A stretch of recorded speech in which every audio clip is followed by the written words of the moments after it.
Ladies and gentlemen, friends, colleagues and listeners, here we are, and we sound a little bit confused over the last few weeks as to which was our actual anniversary. So I know we're not the only men out there who've had the same confusion every now and again with our other important anniversaries. However, next week we're going to do a few awards, and this week we're just going to reflect on the year that was.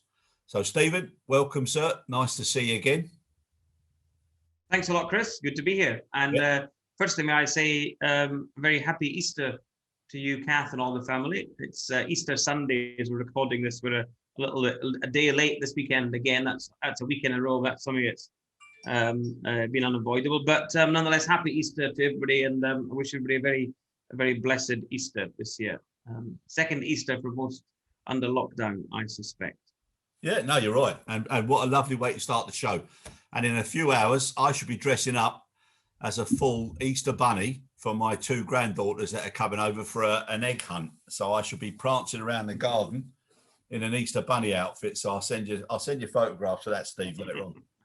I look forward to it. The alternative was, of course, was taking the role of his of Jesus on the cross. So that would have probably been I think you've gone for the safer option there, Chris. Yeah. Although many might prefer the other one, but yeah, agree with you. Anyhow, I'm not sure that was not intended to be blasphemous. I am a good Christian. Chris is a great Catholic. So yeah, Irish Roman Catholic. Yeah. So just a little bit of humour to start the show. Yeah, indeed. Never anything bad. But seriously, what a year, Steve. Terrible, huh? So I mean, terrible. And good things as well. So I was just thinking maybe let's you mentioned in one of the shows, you said tragics and magics. So what I thought was we just have a quick recap of certain things that happened that, you know, were a little bit of a shock and definitely unexpected to many. But also, you know, then look at the good things. And then next week we can actually, you know, make some awards and see who we'd like to call out and mention. Obviously this week I've got to mention James Wyatt, who always runs. So I'll definitely be getting a nudge saying what happened to the show yesterday. Why is it a day late again? So our German Englishman, he will be giving us a call. And then a lovely human being, lovely gentleman, Rajesh in Dubai, who always gives us feedback and stuff. An absolute treasure he is. So wishing you both, especially gents, a happy Easter, and you might even get a mention next week as well. So, Steve, what a shock last year, huh? This whole year. Incredible. Well, the last 12 months, as we said last week, I think, you know, looking back, this really kind of, you know, started in March last year. I mean, it took hold, obviously, in other parts of the world before then, particularly around China and some Asian markets into a bit of flux in January, February 2020. But really, I mean, it started to have wide scale impacts when the lockdown started in Western Europe and the US. That's when I think people really felt that something seriously was wrong. So I think, look, it's been very tough for most people, Chris. I'd like to say that we are on the sort of a stable trajectory, you know, towards recovery. But I still don't have the confidence or the faith yet to be able to say that with much conviction. I'm not sure what your thoughts are, but I still think there are too many unknowns. And I won't go into the Donald Rumsfeld speech, the famous or infamous speech, but the famous speech about, you know, known knowns and known unknowns and unknown unknowns. But there remains some unknowns, and I think the unknowns for industry, Chris, are very simple. It is the unknown, sort of requirements or burden that governments will continue to place on travel industry operators, particularly passenger air carriers, airports, etc., leisure operators, tour operators, coaches, and so on and so forth, around what is actually required to travel. So an example, this week we saw that the UK government now are considering COVID passports, whatever that is. I've got no idea what that is. A COVID passport. I thought a passport was a document that looked generally a little bit like that allowed you to travel places. I'm traveling next week with that very document. Not a passport that is that removes any sense of, or places a sense of, or is done with a sense of, illiberalism, when it takes people's freedoms away. I think that is quite wrong. So that, I think, is a big unknown for a lot more broadly outside of our direct industry, Chris, into that area. The other aspect, of course, is this bloody virus keeps mutating into other kinds of or other forms. I'm sorry, I'm not an epidemiologist, as you know, so pardon my lack of diction and terminology. But the virus seems to mutate. Now, whilst it has been considered that the vaccines that are out there are as effective on those other mutations, there is a very troubling period of time whilst that remains an unknown, whether it be 4 weeks, 6 weeks, 8 weeks, 12 weeks, whilst governments and the medical experts and the scientists try to understand, is the level of efficacy sufficient enough against this new strain, whatever strain number 55 it is, or strain number KN72, or whatever the damn terminology is. That, I think, is troubling for industry as a whole, Chris. And the other aspect is there remains no universal approach or I don't even see a real attempt. IATA have been really struggling with the travel pass. So we talk about COVID passports, like the illiberal conservative government of the United Kingdom has been discussing, and then we talk about travel pass, which is an IATA product. I don't know how many member airlines IATA have, Chris, off the top of my head, but it's quite a lot. Is it not? No, I had that figure on the top of my head. I'm just have a quick Google here while we do. But look, while we just let me guess while you Google. I think Excellent. It's about 280 or 290 in 120 countries. Current airline members. Here we go. It is 293 airline members. Yes. What did you say, Chris? Countries. Wow, very good. 293 airline members. So IATA have so far, I think, please correct me if I'm wrong, had less than 20 people sign up to the IATA Travel Pass. Yeah.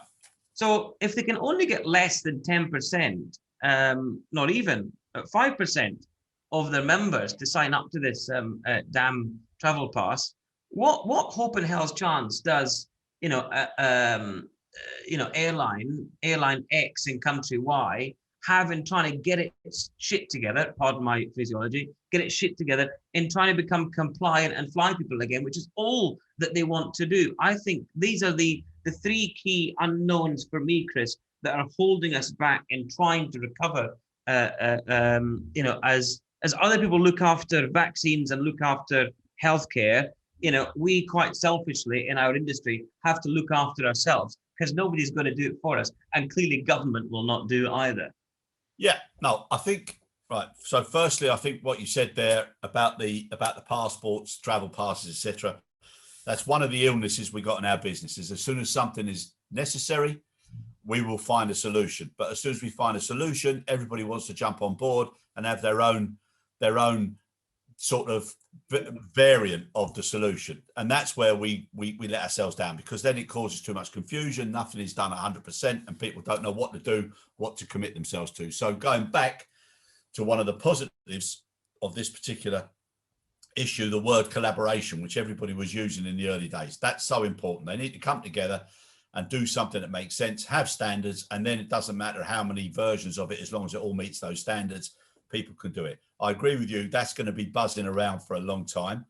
The other issue, Steve, that I think is going to be a problem now, and one that everybody's going to have to contend with as we go forward, is certain efficacy arguments about the impact of the variants, because some of the vaccines are having a lesser impact. In fact, there's probably going to be some vaccines that are going to start raising up questions of whether it should be 2 boosters, 3 boosters, 4 boosters every 6 months. I think those sort of things are going to come. So the long and the short of it is our industry now is going to go through a start of a new way era, and not just because of the vaccines and not just because of the pandemic, but also the way they look at the business.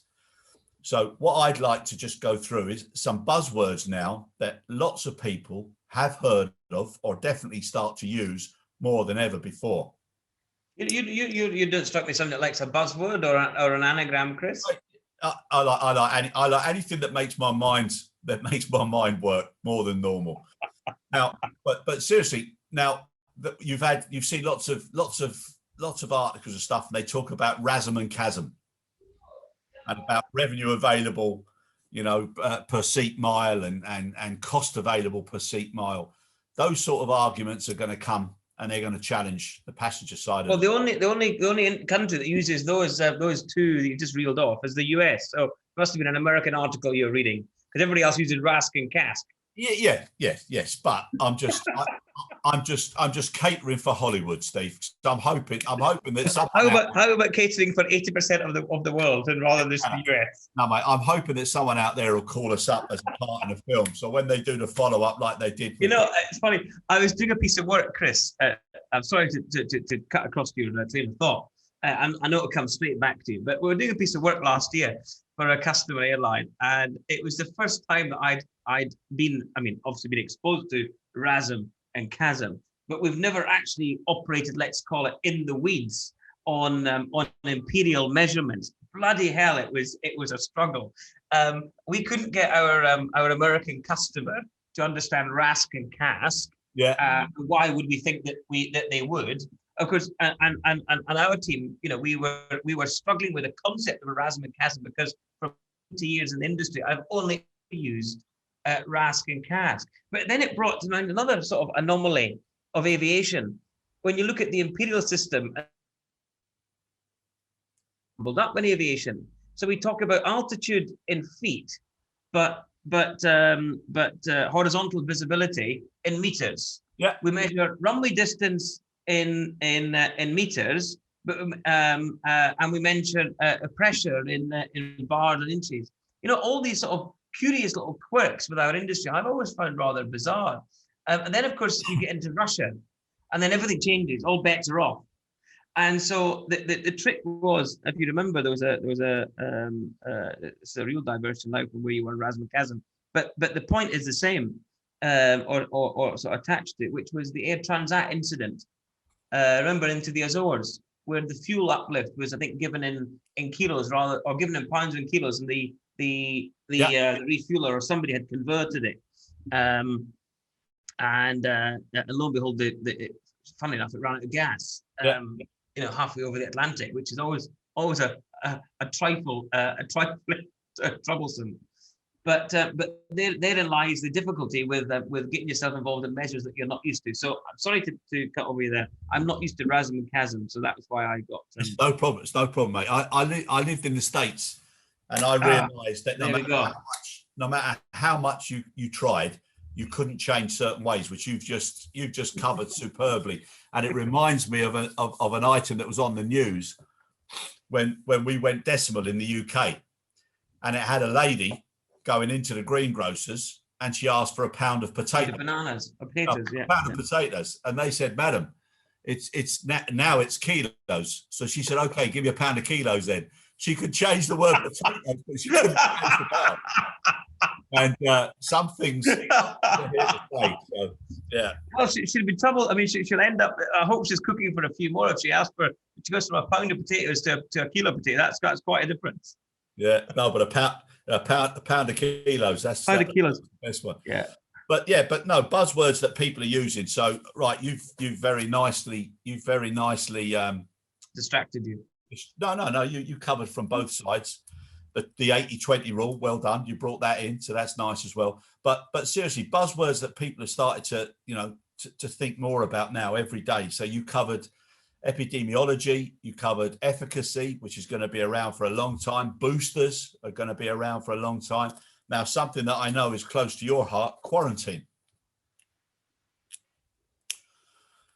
My goodness me, how many conversations now and how much emphasis the word quarantine has on what people do or don't do now? Well, it was the word that stood out for me, Chris, actually, of 2020 was furlough. Yeah. Because I've got that. I think that 98% of the population had never used furlough before. And the only reason I remember about the word furlough, and I used the word furlough, was in relation to the global financial crisis, when American Airlines and Delta, United, Ital, Continental, as was, had to furlough many of their pilots and cabin crew. And that was a term that was typically attached to, ironically, sort of Nostradamus-esque, ironically attached to flight crew. And lo and behold, furlough has now become daily parlance for most people. I never used it before, so I totally hear you. Yeah, I mean these words. I mean, the other thing I find was when you speak to people, you get into this sort of conversation. Don't quite say it so explicitly, but everybody's sort of got a favored epidemiologist now. Yeah. Or a favored scientist or a favored chief medical officer. Oh no, I much prefer listening to this is not my view, by the way. Professor Neil Ferguson over Professor Whitty, or Sir Patrick Vallance over. So thinking, these people would have been completely unknown to every single member of the public, bar a handful. Probably their wives and children knew their names, but I suspect nobody else did. And of course, people like Dr. Anthony Fauci, or Dr. Deborah, who was the one, remember, with her hand in her or head in her hands, as President Trump was trying to explain that we could get rid of this virus by exposing you to light inside your body somehow, or the disinfectant. Remember that? I mean, it sort of washes. Drink a bottle of Dettol. I mean, they had to come out with all those. So those when you talk about events of last year or events of the last 12 months, I think those things stick out to me, not because it all had this very serious undertone, of course, or maybe that's the overtone, maybe that's the overt aspect around this, but the undertone it's all slightly humorous, really, about a favorite epidemiologist or a president talking about washing yourself out with Dettol. I mean, that is rather bizarre. I mean, heroes of the hour suddenly brought to their knees by scandals and all sorts, and are you in favor of Governor Cuomo's approach in New York versus Governor Andrew, whatever his name is, in California? I mean, why would I even know these fellas' names? I know them now because I've been glued to watch this bloody news on this topic that I never thought would happen, Chris. That, hey, what a 12 months it was, and you conned me that here we are 12 months on my podcast. Yeah, but that's a sign of the time, Steve. How people didn't think something would last for long, and then all of a sudden now it's become part of everyday life, and it's going to be for some time. But you mentioned the word furlough there. Now let me ask you something. How would you have changed? And obviously this is with the benefit of hindsight, so it's not a criticism of anybody, but how would you have changed the furlough guidelines if you had a chance now to go back and say, right, the principle is, through no fault of their own, people have been displaced, or they can't really continue to work the way they were. So there has to be a compensatory payment as such, because this is probably the first time so that both things have affected the world. So both travel and the economy. So when we had SARS, travel was affected, but the economy was still going. When we had the financial crisis, the economy was affected, but travel was still okay. In this instance, both have collapsed, or both have been really affected. So how would you have changed either the rules or the guidelines or the principles of furlough if you could have done? That's a really good question, Chris, and one that I don't immediately have an answer to. But if I just sort of think it through, or think out loudly a little bit, I guess the problem for me in principle with the furlough scheme was, and this was not. I was in the first days or weeks after the furlough schemes were introduced around the world. I mean, largely in the Western world, there was similar schemes of different names, whether that be JobKeeper in Australia, or the Job Secure, or whatever these names were that government spin doctors came up with to make them appealing to the public. Not that they had to be typically appealing; they just had to do the job, tick the box. I don't know why they had to hire people to come up with names, but anyway, that's politics for you. I think that the real challenge was at that time, they didn't know how long this was going to last. Yeah. So I suspect, Chris, that a lot of these schemes were developed and designed with the intention that, I mean, they did have rolling dates. I mean, there were, review in 3 months, review in 6 months, whatever. But nobody would have expected them to be still in existence in any form 12 months in.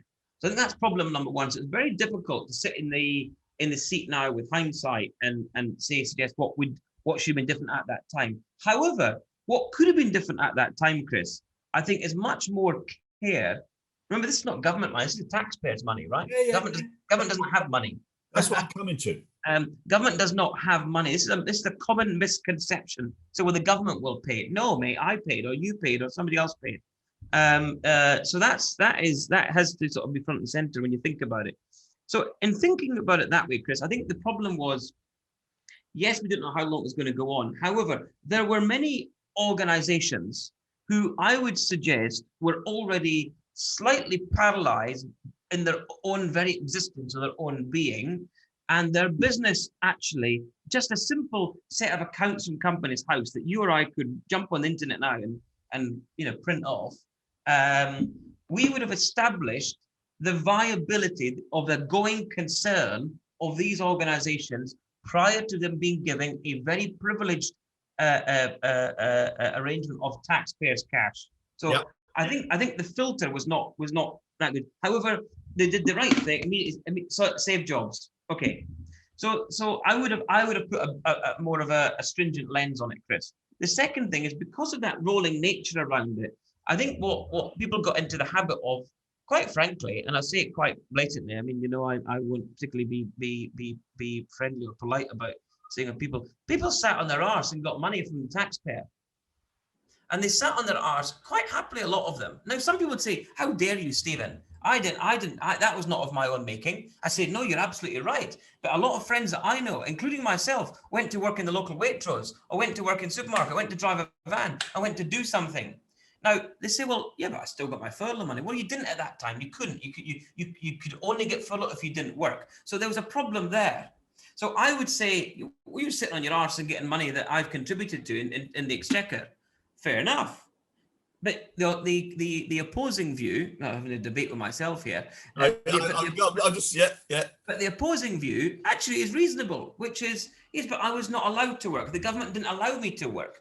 So which the scheme was later updated to allow you to do hours elsewhere, which was fair and reasonable, I think, Chris. Correct. But I think a lot of people were still, as their employer said, you can stay at home. They just took the taxpayers' money.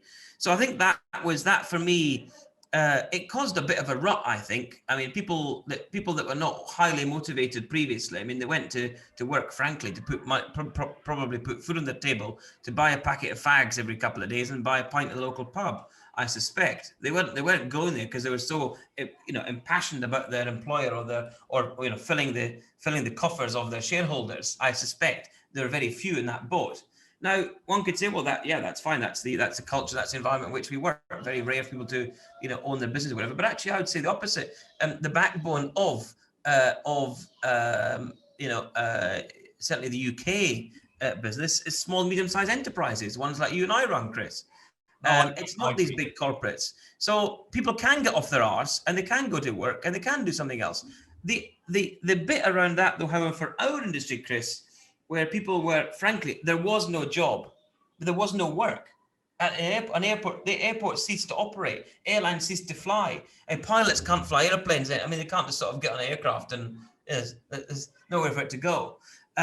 So I take my hat off to those that went and found alternative employment and did an awful lot more, or found alternative income sources as furlough started to reduce prorated as the scheme went on. But your question around what can be changed? I think one with a better lens on filtering out the I don't know, it has an effect on the employee, Chris, but the employer has to have a going concern to avail of taxpayers' money, number one. The second thing is, I think the scheme should be more flexible to allow people to top up their wages or find work elsewhere. I think that would have been a much better people that were motivated and wanted to work. And the third thing I would have done was, it just can't be open-ended. There has to be an end to this. And but then of course you get those saying, oh, well, you're playing, fast and loose with people's lives. If you send us back to work, you send us to the employer.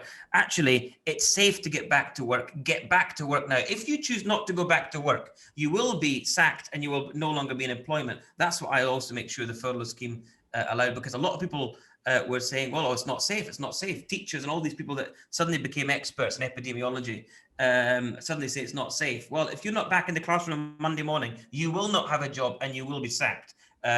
Instead, they had this laissez-faire, very relaxed approach, saying, oh, we want to make everybody safe, want you all to be happy. No, we don't. We want you to work in teaching our children. And so furlough did not, should have taken account of that sort of stuff as well. Yeah. One of the things that I think is there should have been, and again, it's so easy looking back, and it's not saying anything was wrong, but if people had a thought, if this goes on, it's gonna have a negative impact on people and the way they perceive their work. But there should have been certain boundaries whereby if you do certain things, you can get more money, and if you do things for your company, because there's still admin, there's going through. I totally agreed. Yeah, that was silly. Like that. The government was silly to do that, Chris. Yeah, it was giving the companies a bit of breathing space, but it was also penalising them. And anyhow, furlough is another word that has cropped up. Now, something else that people are starting to think more about now is repatriation flights. There's another one. Now, even some organisations and some countries that weren't even doing flights at the time, they had to create repatriation flights to get their own people back. Now, repatriation flights for anybody, that was a word that, you just thought, my God, there must be a war breaking out, or there must be, a real disaster. But that now is something that people are aware of, as is closing borders. Whoever or what part of our generations prior to this would have thought about closing borders? Well, I live in Asia, and we have natural disaster after natural disaster. So I'm quite used to repat flights in this part of the world, Chris. Lived in Japan with volcanoes and earthquakes and typhoons and all sorts. So there's a bit of that going on around here. But yeah, I think again, in common parlance, it was a new thing. Maybe the last sort of time we've been exposed to repatriation flights, was, as you say, sort of wartime. Probably Gulf War sort of days, 90s. People are flown back at the Middle East, back home to the UK and Europe, whatever. Repatriation flights, an interesting one. I've got a as you'd surprise, you won't be surprised. I've got a pretty strong view on repatriation flights, and that is if somebody is caught overseas, whether they're on holiday or on business, and they're there prior to the government issuing you advice to leave, and the government has not yet issued that advice, and you're therefore still insured, and you're therefore still covered under your terms of your insurance or your contract with your airline or your travel agent, or tour operator, whatever, then there is a duty of care for that airline, tour operator, or travel agent to bring you back if you want to come back. If that is not an option because flights have ceased, then things change. And whilst there's still flights, it's incumbent on the tour operator to bring you back. When there are no flights, I think it's slightly different. I think the government, you pay into an atoll fund. It's a levy essentially on a ticket. A lot of people may not aware about that in the UK, but essentially you pay a levy every purchase you make, and it goes into the CAA managed or CAA domiciled atoll fund. That fund is used for events like this to bring people back. Yeah. So whilst it is government managed, if you like, through the executive agency, the Civil Aviation Authority, it is taxpayer, or it is user funded. However, that user funding is never enough, Chris. It's never enough. We saw it was not enough during when Monarch Airlines collapsed, or Thomas Cook collapsed or something, and I couldn't believe that the British government were using our money to bring people back from Mallorca or Tenerife. That just beggars belief. But nonetheless, that was an event that it happened. But when the advice is issued to say don't travel, and you are still overseas, and you choose not to come back, and you say never mind, she'll be all right, yeah, it'll be fine, we'll be right, and then you kind of get caught out because borders close. And where's the first place you go? Well, if you're British, you pitch up at the British Embassy. Yeah. And you say, you need to bring me home. You need to get me back. No, I don't. No, I do not. I have as a consul and embassy, I'm sure they have a responsibility to make sure that you're safe. But providing you're safe, they've got no right or no obligation to bring you back at all. And why should we bring you back? If you chose to go and you're now stuck, well, bully to you. And you remember, Chris, when that travel advice came out last year, we always said at the time, look, if you get caught, more fool you. And if there are no flights, tough luck, you're on your own. Now you're neither insured by your insurer, travel insurer, and neither should your government bring you back. Sorry, tough luck, you're on your own. So I think, when there are flights available, tour operator, travel agent, insurer should fund it. But when there are no flights available, I think you tip into the ATOL fund. But if you still choose to go to a red country and you're advised not to, as the FCO, publish regularly anyway, then you're on your own. Sorry, mate, you're tough luck. Yeah, I think you made it very, very clear. But it's funny, isn't it, how these terms now are everywhere. And now another little paradox where in our day and growing up in the aviation industry, everything was getting bigger and bigger. So the 747 obviously was an incredible a little larger myself. No, but an incredible introduction, right? And then you got the 380, and then a term that people started to make reference to was the Queen of the Skies, when the 747 will start to disappear. The Queen of the Skies. And now, look how many of them now have been pushed into retirement, going away, the 380. So then you've got people now talking about smaller planes and the impact on hubs, which were another term that everybody was talking about. Hubs, and the benefits. And now they're talking about more point to point and about smaller aircraft, and whether or not the strategy of one airline who had smaller aircraft was better than one who had predominantly 380s and bigger. And that whole way of looking at the business now moving forward is going to be a huge conundrum for senior management and shareholders and boards to look at. And then on top of that, whatever happens, now that people know what Jet A1 fuel is, and they know about emissions and the pressures on the environment, that is going to be around, probably magnified as a result of people looking at what's gone on in the world now and what can happen. It's going to put even more pressure now on an industry that, I dare say, if the Wright brothers or Sikorsky or whoever it was who was doing such wonderful things back then was able to say to themselves, something, everybody's going to think this is a miracle because I can actually fly the length, not even the full length of a 747 back then, to get recognized as something of a miracle. And then there's going to be these aircraft that are going to take 300, 400, 500 passengers, and then they're going to be put onto the shelf. Would he have decided to do something else, or would they have decided to do something else? I think, something, we'll leave the flying to the birds. Look, yes and no, Chris. I think that's a difficult one. I think there is yes, there'll be more scrutiny. Yes, people are more aware of flying than ever before. Yes, I've been aware of, and I have enjoyed nature more myself in these last 12 months than I have done ever before. Although I've always been a bit of a naturist. Is that right? Well, I was going to say, hold on, mate. Yeah, that's a little bit too much for everybody to know, Steve. A little bit too much information there, son. I've been in nature, Chris. Yes, I'm at one with nature. Fully clothed. Here we go. No, but you get my point. I mean, I think yes, there are those things that have happened. This halt or pause has made people think. And of course, when you fly, and I've flown during this last 12 months, not as much as I actually nowhere near as much, probably 10% of what I'd normally do, 5% maybe even. I used to do 2 or 3 long haul flights a month. I mean, it never, as did you, Chris, it never bothered us. It was normal. And for me, it was a routine. There's a lot of good that comes from not doing a lot of that flying, as I've seen, I'm sure, in nature. But we must remember, aviation gets a very unfair lens, or scrutiny poured over it when it comes to environmental credentials, Chris. Yeah. It's not the big bad ugly polluter that people often either make it out to be or want it to be. However, one would never let the facts get in the way of a good story, would they? So aviation is this big bad polluter. You know, ships and all this nonsense.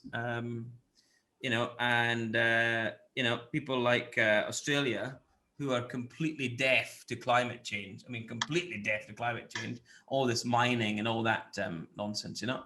So I do think that aviation gets an unfair thing. Will it make people change their views? No, I don't think it will fundamentally. I think people are so desperate to fly now, Chris. I think actually people will want to fly more often, and to fly more often, probably what you'll see, and this is to sort of play to your narrative around the sort of the change in dynamic around hubs and point to point.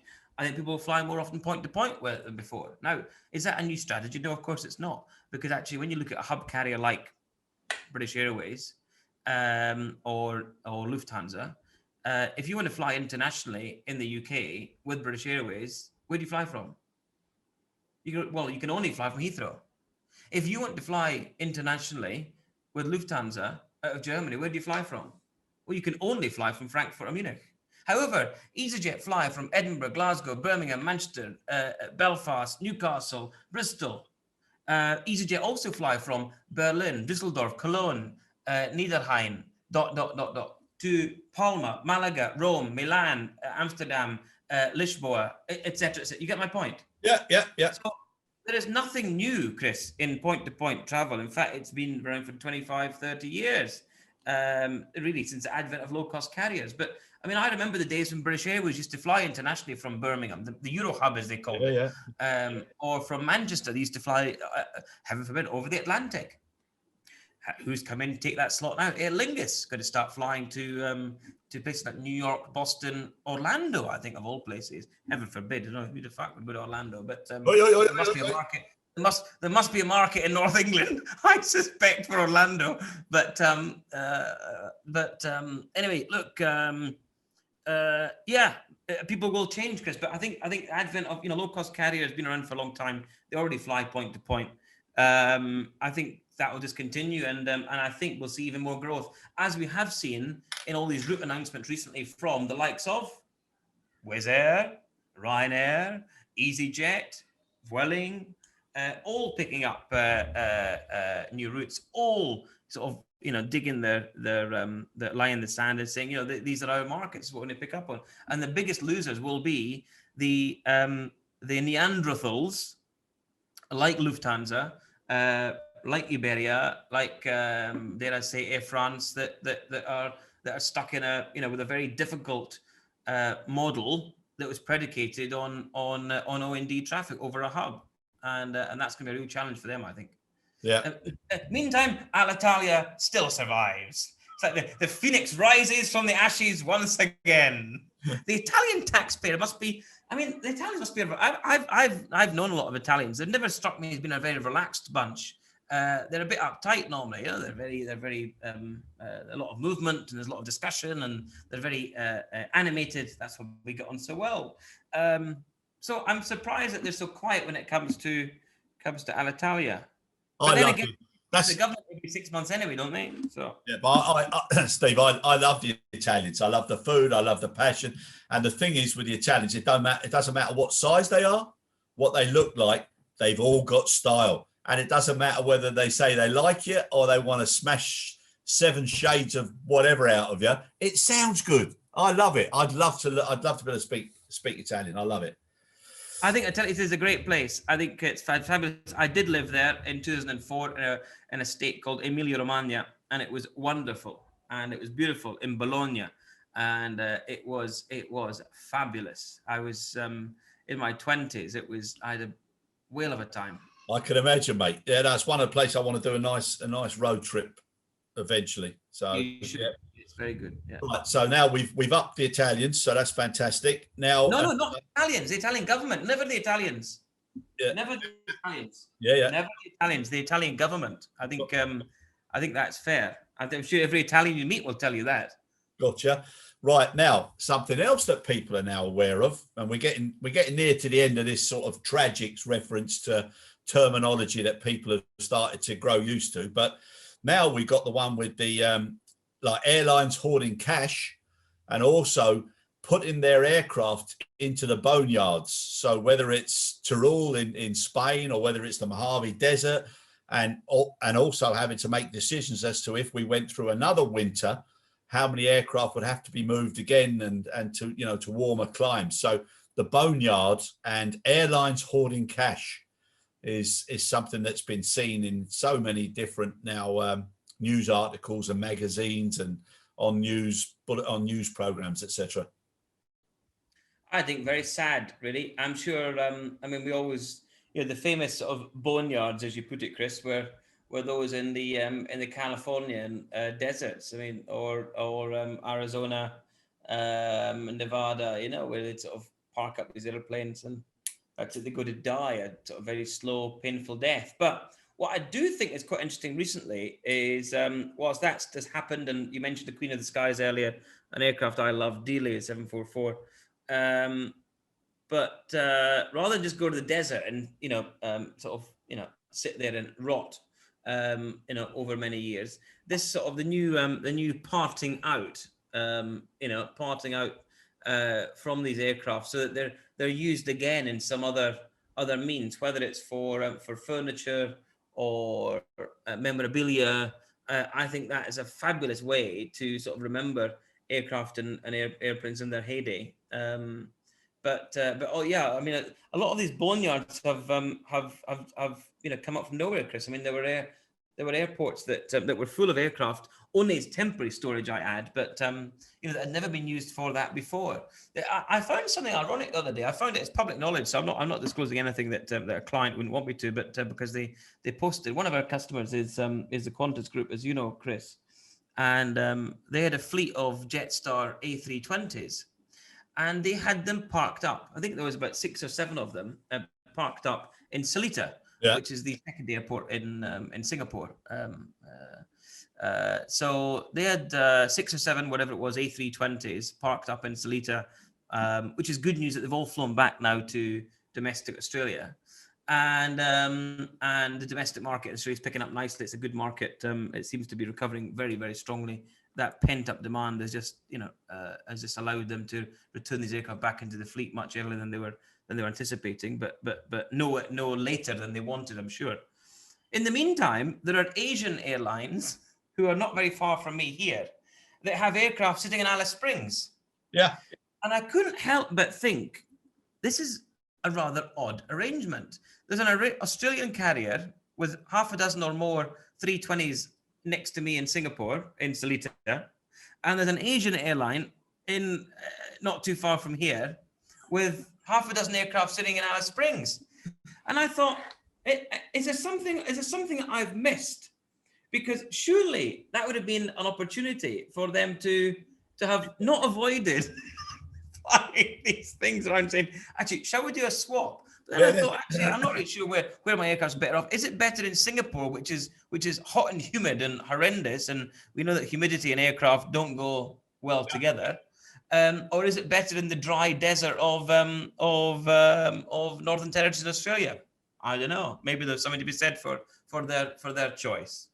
Yeah, but it is amazing, isn't it, when you think what has happened in the last year, and probably I would say one of the terms that every single person, no matter where they come from, background, age, they all now know what PPE is. That's right. Yeah. Which is amazing. Yeah. And the trouble, some of the places I've worked in, the trouble getting people to wear PPE, and now all of a sudden, everybody now is focusing on it. That's a standard audit item. I have to say, it's a tick box. I mean, it's on the checklist. All PPE worn. High vis vest, ear defenders. High vis vest buttoned up and not left done out, which is the UK rule. Which of course it must be completely closed. Protective footwear, etc. Tick, tick, tick, tick, tick. I've done a few of those in my time. I'm not sure that going from that checklist to the one that they had to use in hospitals and medical environment, though, where it was it was like what are those suits that you've seen in the hazmat suits. Yeah, Jesus. I mean, oh, good Lord. Sorry, it's Easter Sunday. I shouldn't be using the Lord's name in vain. My apologies. But yeah, I wouldn't be fancying that very much. Hats off to our medical professionals again for having to wear all that troubling PPE. It was bad enough getting somebody to wear a high-vis vest, let alone a face mask, for a 12-hour shift in St. Thomas's Hospital, I'm sure. Yeah, no, but amazing. Now, or St. Peter's Hospital, huh? Yes. Now, with all of those terms and all of those things that have had certain negative connotations, next week now, definitively, we will be focusing on positive issues from this last terrible year. And we'll be doing a few call outs of people that have done exceptionally well. And obviously we're going to be mentioning BNHS, frontline staff, aviation staff, especially cargo, all those areas and positive terms that have come up. So that's to look forward to next week. I've now got to get myself ready to dress up as an Easter bunny for my granddaughters. So I'm looking forward to an egg hunt later on this afternoon. And something you mentioned there about the Queen of the Skies, I've got to say something that Lewis King from Albion with the tags, and we put them on. I don't think I've had as many hits on my LinkedIn for such a long time.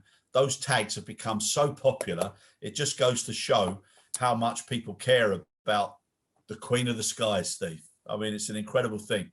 So people wanted to have a little tag of an aircraft that they sat on and they were amazed by. And I still, every time I see one of them take off, as with the 380 always looks as if it's going slower and it's almost creeping up there. But when you see the two of those aircraft taking off, it never ceases to amaze me. It's incredible. Well, it's great to see the 380 commercially flying again this week. Operated back into Jeddah, which is fabulous. Yeah, no, it is good, and also to see some carriers looking to bring them back again quicker than they were thinking before. So all bodes well for the future, and please God, everybody will start to ramp up their vaccinations. An incredible job done by the scientists, as always. With every new twist and turn, there'll be a little hiccup and a bubble or a speed bump. So we're going to have to get used to being a lot more agile and able to pivot a lot quicker than we ever were before. Indeed. I think the vaccines are going exceptionally well in a lot of places and exceptionally poorly in others. As we've said before, there's no point sneering. I think what we need is everybody to be vaccinated ASAP, and whatever measures that takes or whatever form that takes should be done. Sneering and point scoring is not the order of the game here. Nope, collaboration. We're all one people on this getting ever smaller home that we call the world. So we've got to look after it. Indeed. All right, lovely boy. I hope you've got a nice Easter egg waiting for you and a little bit of celebration. I've managed to finish my my Sapporo. I will be drinking something different next week, Chris. You'll have to wait and see, but I'll be in a different location. Yes. And I'll be in a different shirt. Our viewers will be pleased to know as well. Well, I certainly hope that we'll be able to share at least a Barry or a Simply very soon. And the 4Bs on the T-shirt will be revealed next week. I look forward to Vino Tinto. Yeah. All right, lovely boy. Take care. It's always a pleasure. See you, Chris. And it's been a nice year, Steve, as well, hooking up with you every week. I know you weren't expecting it, but I've enjoyed it. What about the invoice, Chris? Sorry? The invoice. You what, mate? Stalin, this is where you cut. The invoice. Stalin, this is where you cut. I'm getting a lot of static